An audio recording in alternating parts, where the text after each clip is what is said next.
ढेंकानाल में माँ लक्ष्मी भसाणी उत्सव आरंभ। आज धरापृष्ठर विदाय नहीं माँ लक्ष्मी।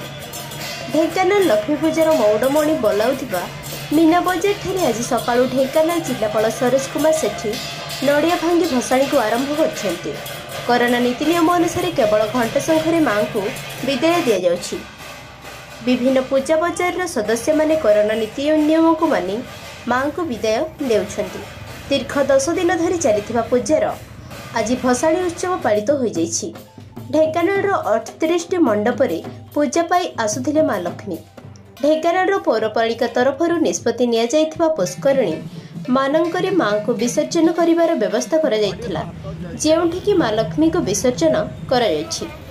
मिलित पूजा बजार कमिटीर सदस्य, पुलिस प्रशासन एवं पूजा कमिटीर सदस्य मानंकर सहयोग रे एही भसाणी उत्सव समाप्त हो जाइछि। Bureau report, Odisha audio news.